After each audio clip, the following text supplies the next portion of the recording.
விஜயாவுக்கு இப்படி யாருமே உதவி பண்ணலைன்னு கோவம் இருக்கிறதுனால விஜயா மட்டுமே கோவிலுக்கு போகிறாங்க. கோவிலுக்கு போன விஜய் அந்த கடவுள்கிட்ட வேண்டிக்கிட்ட தப்பிள்ளைக்கு ஒரு நல்ல வாழ்க்கை அமையணும்னு சொல்லி வேண்டிக்கிட்டு அமைதியாக வந்து உட்காந்துருக்காங்க. அந்த சமயத்தில் தான் இந்த கோவிலுக்கு வரேன் இங்கே தேவிகாவை பார்க்குறாங்க.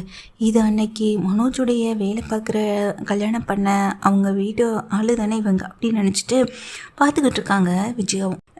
இங்கே தேவிகாவும் பார்த்துட்றாங்க. இது மனோஜுடைய அம்மா வச்சு மாப்பிள்ளையுடைய அம்மா இங்கே என்ன பண்ணுறாரு அப்படின்னு சொல்லிக்கிட்டே பக்கத்தில் வராங்க.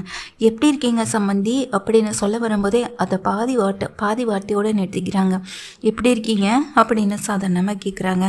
நான் நல்லா இருக்கேன்னு நல்லா ஞாபகம் இருக்கான விஜய் கேட்க, அதெல்லாம் நல்லா ஞாபகம் இருக்கு, அன்னைக்கு கோவிலில் பார்த்தோமே அப்படின்னு தேவிகா சொல்ல, ஆமாம் அப்படின்னு சொல்கிறாங்க.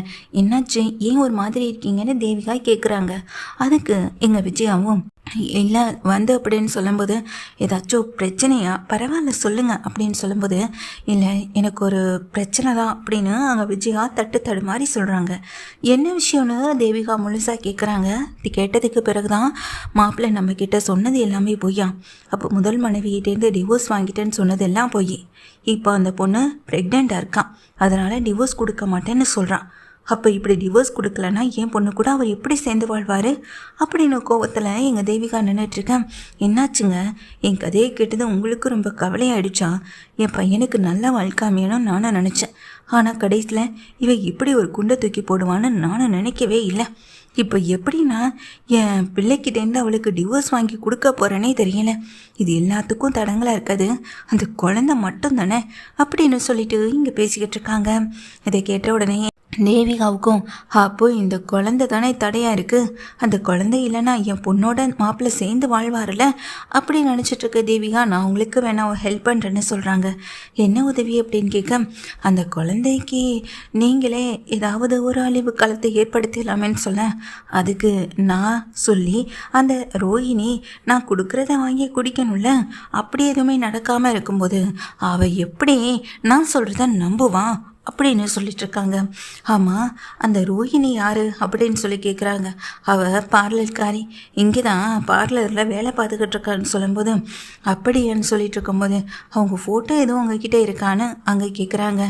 நீங்கள் எனக்கு இந்த விஷயத்தில் உதவி பண்ணுவீங்களான்னு அங்கே என் விஜயாவும் கேட்க, கண்டிப்பாக உங்களுக்கு என்னால் முடிஞ்ச விஷயத்த பண்ணுறேன், உங்களை பார்க்கும்போது ரொம்ப வருஷம் கூட பழகின மாதிரி ஒரு ஃபீல் வருது, அதுக்காக வேண்டியாவது கண்டிப்பாக இந்த விஷயத்தில் நான் உங்களுக்கு உதவி பண்ணுறேன்னு சொல்லும்போது, கூட இந்த ஃப்ரெண்டே எனக்கு எந்த உதவியும் பண்ண மாட்டேன்னு சொல்லிட்டா, ஆனால் நீங்கள் எனக்கு இந்த உதவியை பண்ணுறேன்னு சொல்கிறீங்க, எனக்கு இதை கேட்கும்போது ரொம்ப சந்தோஷமாக இருக்குன்னு சொல்கிறாங்க விஜயாவும். சரி, என்ன உதவி ஏதுன்னு எங்கள் விஜயா கேட்குறாங்க.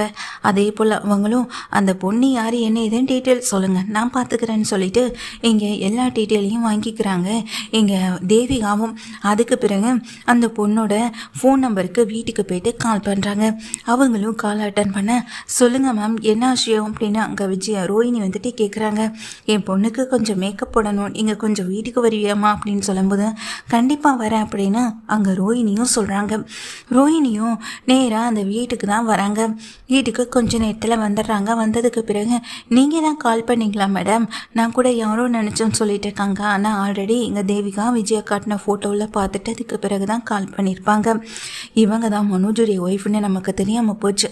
இன்றைக்கி இந்த குழந்தைய அழிச்சா மட்டும்தான் நாளைக்கு என் பொண்ணு கூட மாப்பிள்ளை ஒன்றா சந்தோஷமாக சேர்ந்து வளவும் செய்வார். அப்போ தான் இந்த பொண்ணும் அவள் புருஷனுக்கு டிவோர்ஸ் கொடுப்பான் அப்படின்னு நினச்சிட்டு இங்கே கர்ப்பம் களையிறதுக்கான மருந்து ஜூஸில் கலந்து வச்சுருக்காங்க இங்கே ரோஹிணிக்கு கொடுக்கணுன்றதுக்காக. ரோஹிணியும் உள்ளே போயிட்டு அவங்களுக்கு மேக்கப்லாம் போட்டு அவங்களுக்கு வெளியெல்லாம் கூட்டிகிட்டு வராங்க. எப்படி மேடம் இருக்குன்னு சொல்ல, நல்லா இருக்குது அப்படின்னு சொல்லிட்டு இருக்காங்க.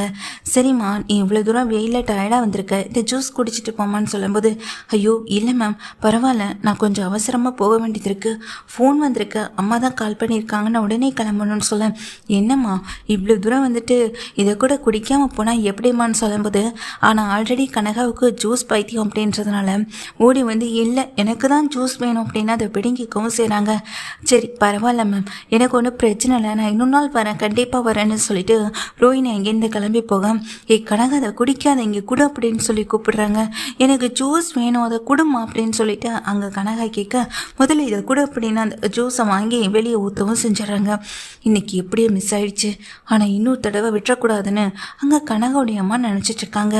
ஆனால் கொஞ்ச நேரத்துலையே முத்து வந்துட்டு எங்கள் வீட்டுக்கு வராங்க. வீட்டுக்கு வந்த முத்து கோவத்தோடு இருக்கிறத விஜயா பார்க்குறாங்க. விஜயா, அண்ணாமலை, அப்புறமா மனோஜ் எல்லாருமே வெளியே வந்து நிற்கிற அந்த சமயத்தில் முத்து கோவமாக வேகமாக உள்ளே வந்து மனோஜோடைய சட்டை பிடிச்சி, எப்படி உனக்கு இப்பெல்லாம் பண்ணுறதுக்கு மனசு வந்துச்சு, கொஞ்சம் கூட விற்கமாகவும் இல்லை, உனக்கு அசிங்கமாகவும் இல்லையான்னு சொல்லி சட்டையை பிடிச்சி கேட்க, ஏங்க ஏங்க என்னாச்சுங்கன்னு அங்கே மீனா ஓடி வராங்க. அப்பாவே இந்த வீட்டுக்கு ஒரு வாரிசு வரப்போகுதுன்னு சந்தோஷப்பட்டுட்ருக்காரு. ஆனால் அது புரியாமல் அந்த வாரிசு அழிக்க அம்மா என்ன பண்ணியிருக்காங்க தெரியுமா அப்படின்னு சொல்ல, என்ன சொல்கிற அப்படின்னு கேட்குறாங்க. ஆமாம், அம்மா பண்ண விஷயம் தெரிஞ்சால் அப்பாவுக்கு ரொம்ப கோபம் வரும்னு சொல்லும்போது, முதல்ல என்ன ஆச்சுன்னு சொல்லிடா முத்துன்னு அண்ணாமலை கேட்க, ஆமாப்பா, இந்த மனோஜ் கூட வேலை பார்க்குற ஒருத்தன் அந்த மனநல பாதிக்கப்பட்ட பொண்ணை கல்யாணம் பண்ணியிருந்தால அவங்க அம்மாவை நம்ம அம்மா கோவிலில் மீட் பண்ணியிருக்காங்க. மீட் பண்ணி 2 பேர் என்ன பேசிக்கிட்டாங்க தெரியுமா, எங்கள் ரோஹிணி வயிற்றில் இருக்க குழந்தைகளுக்கு அவங்க உதவி செய்கிறாங்களா, அவங்க ஏன் இதெல்லாம் செய்யணும் அப்படின்னு முத்து வந்துட்டு நினைக்கவும் செஞ்சுருக்காங்க. முதல்ல இந்த விஷயம் உனக்கு எப்படா தெரியும்னு அண்ணாமலை கேட்க, தெரியும்ப்பா அப்படின்னு சொல்கிறாங்க. அதாங்க எப்படிங்க தெரியும், அதுவும் அத்தை பிள்ளை செய்யக்கூடியவங்க இல்லைங்க அப்படின்னு மீனா சப்போர்ட் பண்ண, ஆமாம் மீனா, நான் இந்த வீட்டில் இருக்க எல்லாரும் அப்படி தான் மீனா நினச்சிட்ருக்கோம். ஆனால் அம்மா எவ்வளோ மோசமாக பிளான் பண்ணி ரோஹிணி அந்த பார்லர் அம்மா வயிற்றில் இருக்க குழந்தை நம்ம வீட்டு வாரிசு அளிக்க முயற்சி பண்ணியிருக்காங்க தெரியுமா. அந்த குழந்தை இல்லைன்னா அந்த ரோஹிணி ஈஸியாக இங்கே டிவோர்ஸ் கொடுத்துருவா. அப்படி டிவோர்ஸ் கொடுத்துட்டா ஈஸியாக நம்ம பையனுக்கு டிவோர்ஸ் வாங்கி இன்னொரு கல்யாணத்தை பண்ணி வச்சலான்னு அம்மாவுடைய கேடுகட்ட என்ன எப்படியெல்லாம் இங்கே பேச வச்சிருக்க பார்த்தியோ அப்படின்னு சொல்லும்போது, நீ சொல்கிறது எனக்கு எதுவுமே புரியலடா முத்து. அதுவும் விஜயா எப்படி, அதுவும் அந்த குழந்தைய அழிக்க அவள் என்ன பண்ண அப்படின்னு சொல்லி கேட்க, ஜூஸில் மருந்தை கலந்து கொடுக்க சொல்லியிருக்காங்க. அதுவும் தானும் இப்படி ஒரு விஷயத்த பண்ணால் எங்கே தெரிஞ்சிருமா.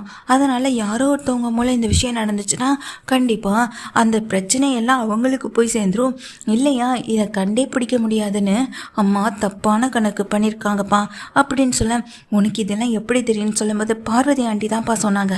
பார்வதி ஆண்டி இன்னைக்கு அதே கோவிலுக்கு தான் வந்திருந்தாங்க. அதே கோவிலில் நடந்த விஷயத்த தான் பார்வதி ஆண்டி பார்த்துட்டு எனக்கு ஃபோன் பண்ணி விஷயத்த சொன்னாங்க. நல்ல வேலை இன்றைக்கே அவங்க வீட்டுக்கு போன அந்த பார்லர் அம்மா அந்த மாதிரி எந்த ஜூஸையும் குடிக்கலை. நானும் பின்னாடியே போனால் அந்த பார்லர் அம்மாவை கிளம்பி வெளியே போனதை பார்த்துட்டு தான்ப்பா நானும் வந்தேன். நல்ல வேலைப்பா, அப்படியெல்லாம் எதுவுமே நடக்கலை அப்படின்னு சொல்கிறாங்க முத்துவும். இப்போ இங்கே பார்வதி ஆண்டி மட்டும் இந்த விஷயத்தை என்கிட்ட சொல்லாமல் இருந்திருந்தா அம்மா பண்ண இந்த கேவலமான கேடுகட்ட வேலை நமக்கு தெரியாமலே இருந்திருக்கோம் அப்படின்னு சொல்லும்போது, அம்மா இப்படி பண்ணிங்களாம்மா அப்படின்னு அங்கேருந்து மனோஜ் வந்து கேட்குறாங்க இந்த விஜயாவை பார்த்து. இல்லைடா, எல்லாம் உன் வாழ்க்கைக்காக தான், உன் நல்லதுக்காக தான் சொல்லும்போது, எதுமா எது என் வாழ்க்கைக்காக, எது என் நல்லதுக்காக, அந்த குழந்தைய அழிக்கிறதானா அப்படின்னு சொல்லி கேட்குறாங்க. என்னடா உன் குழந்தைய இல்லைன்னு சொன்னேன், இப்போ நான் அந்த குழந்தைக்காக வந்து பேசுகிறேன்னு சொல்லிட்டு அங்கே முத்துவும் கேட்குறாங்க. எதுவுமே பேசாமல் அங்கே மனோஜனிக்கே, என்ன இருந்தாலும் ஓரத்தில் அந்த குழந்தை உன் குழந்தை தான் ஒரு எண்ணம் இருக்குல்ல, அப்பா பாசம் விட்டு போகலைல்ல, அந்த குழந்தைக்கு எதுவும் ஆயிடுமோன்ற ஒரு பயத்தில் இன்னைக்கு அம்மாவே எதிர்த்து பேசுகிறல்ல. இங்கே பாருடா மனோஜ், உன் குழந்தை உன்னுடைய மனைவின்னு சந்தோஷமாக சேர்ந்து வாழப்பார். அதை விட்டுட்டு அம்மா சொல்கிறாங்க, அதை சொல்கிறாங்க, இதை சொல்கிறாங்கன்னு தப்பான வழியில் போன உன்னோட வாழ்க்கை நரகத்துக்கு தான் போகும் அப்படின்னு அண்ணாமலை திட்டுறாங்க. முத்து வந்துட்டுறாங்க. இப்போ ரோஹிணிக்கு எதுவும் இல்லைன்னு சொல்லி கேட்க, இல்லைப்பா அந்த பார்லர் அம்மாவுக்கு எதுவும் இல்லை, பார்லர் அம்மா நல்லா தான் இருக்கு அப்படின்னு முத்துவும் சொல்கிறாங்க. இதை கேட்ட மீனாவும் அப்படியே ஆடி போகிறாங்க. அது மட்டும் இல்லாமல் விஜயாவை பார்த்துட்டு, இந்த அளவுக்கு கேடுகட்ட புத்தி இருக்க உன்னையெல்லாம் எப்படி நான் கல்யாணம் பண்ணிட்டேன், இத்தனை வருஷமாக வாழ்ந்தேன்னு எனக்கு தெரியலன்னு சொல்ல, நல்லவே இல்லைப்பா, அம்மாவுக்கு என்ன பிடிக்கலன்னு எனக்கு இதே மாதிரி மருந்தை கொடுத்து கொல்லாமல் இருந்தாங்களே அப்படின்னு முத்து சொல்லிட்டு போக விஜயா நொறுங்கி போய் தான் நிற்கிறாங்க. அவன் கரெக்டாக தான் சொல்கிறான் விஜயா அப்படின்னு அண்ணாமலை சொல்கிறாங்க.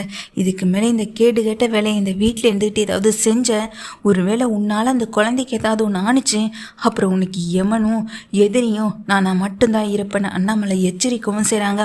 விஜயா உடஞ்சி போய் நிற்க அங்கே பக்கத்தில் வர மனோஜ் வந்துட்டு, அம்மா உங்ககிட்டேருந்து நான் இதை எதிர்பார்க்கவே இல்லை, அந்த குழந்தைக்காக நானும் ரோஹிணியும் எவ்வளோ கஷ்டப்பட்டிருக்கோன்னு சொல்ல, என்னடா நீ இப்படி பேசுகிறேன்னு சொல்லும்போது, மா தயவு செஞ்சு இந்த விஷயத்தை இதோட விட்டுருங்கன்னு அங்கே சொல்லவும் செய்கிறாங்க. இங்கே மனோஜ் வந்துட்டு இப்படி சொன்னதுமே விஜயாவுக்கு இன்னும் வந்துட்டு நொறுங்கி போய்ட்றாங்க, உடஞ்சி போய்ட்றாங்க. ஆண்டி இந்த மாதிரி விஷயத்த பண்ணால் எத்தனை வருஷம் தண்டனை கிடைக்கும் தெரியுமா, ஒருவேளை இனிமேலும் அந்த ரோஹிணியுடைய குழந்தைக்கு ஏதாவது ஒன்று ஆணுச்சுன்னா எங்கள் எல்லாருக்கும் உங்கள் மேலே தான் சந்தேகம் வரும். அப்புறம் அங்கிள் மாதிரியோ இல்லை இந்த வீட்டில் இருக்க மற்றவங்க மாதிரியோ நானும் பொறுத்து அமைதியாக இருக்க மாட்டேன். உங்கள் மேலே நானே நேரடியாக போய் ஸ்டேஷனில் கம்ப்ளைண்ட் கொடுத்துருவேன் அப்படின்னு ஸ்ருதியும் பத்தாத்துக்கு மிரட்டிட்டு போகிறாங்க.